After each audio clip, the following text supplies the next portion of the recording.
Bonjour, alors avant toute chose, eh bien, le courrier des lecteurs, tout d'abord, alors, bonsoir, j'ai une question, que faut-il faire pour participer au jeu concours par SMS? Faut-il envoyer midi au 7 13 13 ou également appeler le 36 80? J'envoie souvent un SMS mais je n'ai jamais gagné, peut-être que je fais mal les choses, donc je fais mal un truc. Alors, il faut juste savoir que normalement, bon, je ne vais pas dire le prénom, normalement, tout ça passe, donc de toute façon, à partir du moment où l'argent est débité sur votre facture de téléphone, donc l'appel a été fait, sauf qu'il faut juste penser, c'est que quand le Jean-Luc Reichmann dit d'appeler, il y a beaucoup de personnes qui appellent.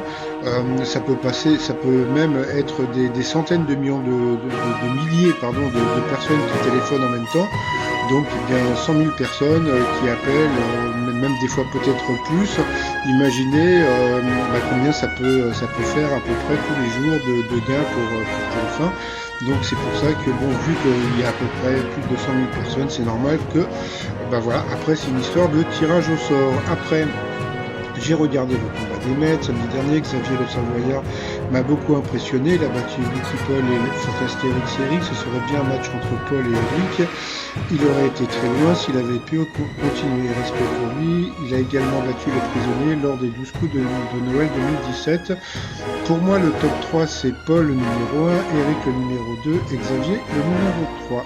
Et qui sont vos 3 maîtres de midi préférés? Alors pour moi, en premier, je vais mettre Xavier, après je vais mettre Paul, après maintenant j'ai une tendresse particulière pour Benoît, depuis qu'il y a eu une petite injustice dans le combat des maîtres.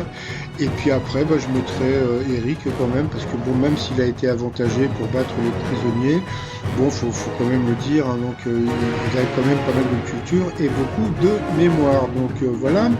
Alors, sinon, petit résumé.